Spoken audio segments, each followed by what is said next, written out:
Hasat.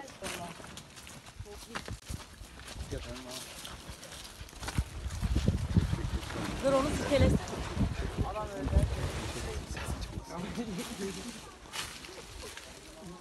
Kaldırın. Dur altta var ha.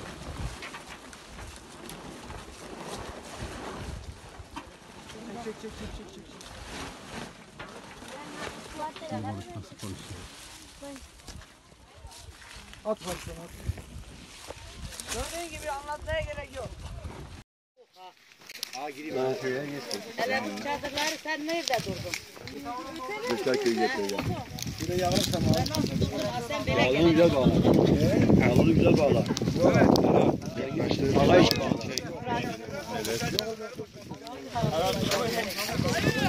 Yanına çıkar. Evet. Onu da çek bal abi. Hadi. Niye? Yürü. Ha böyle dönder, böyle traktör ha bunlar hep yürü.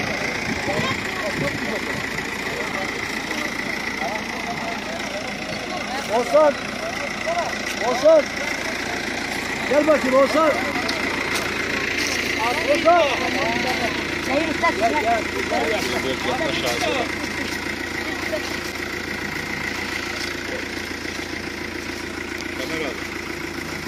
Çocuk oyuna gözü açacak.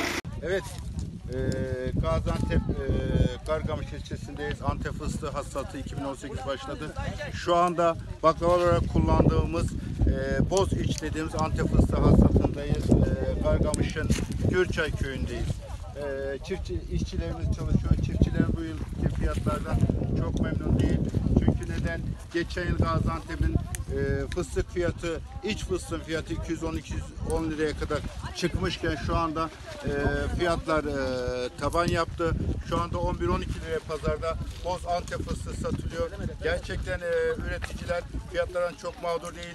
Yerel bağlamda bazı çiftçi örgütleri kendi aralarında örgütlenmiş konumda fiyatların çok düşük olduğunu, fıstık hasatının yapmayıp veyahut da pazara sürmeyip daha sonra pazarlama düşüncesindeler. Burada böyle bir kampanya var.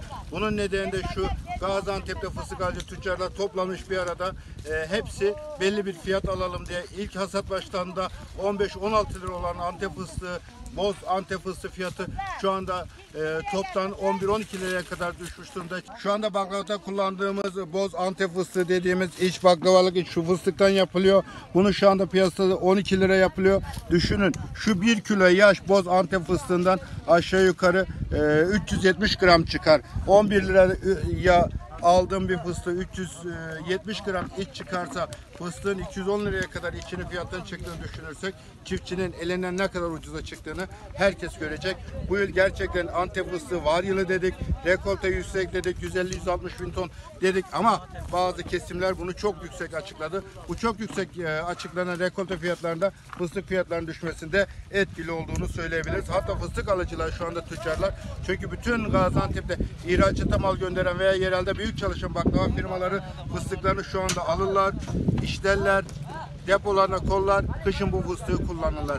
Hiçbir zaman sezon dışında büyük baklavacılar veya ihracatçılar fıstığını almazlar. Sezonda alırlar. Sezonda da görüyorsunuz Antep fıstığı dedik ya, yeri geliyor kabak çekirdeğinden daha ucuz. Şu anda da Antep fıstığı kabak çekirdeğinden daha ucuz diyoruz. 11-12 liraya pazarda bu boz Antep fıstığı satılıyor.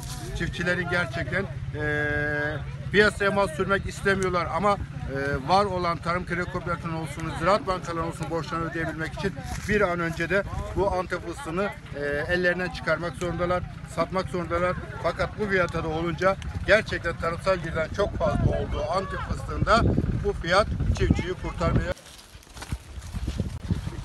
Dur onu sikelesin.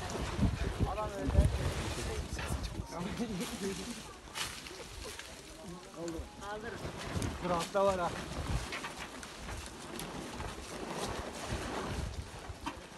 Çek. Balık nasıl konuşuyor?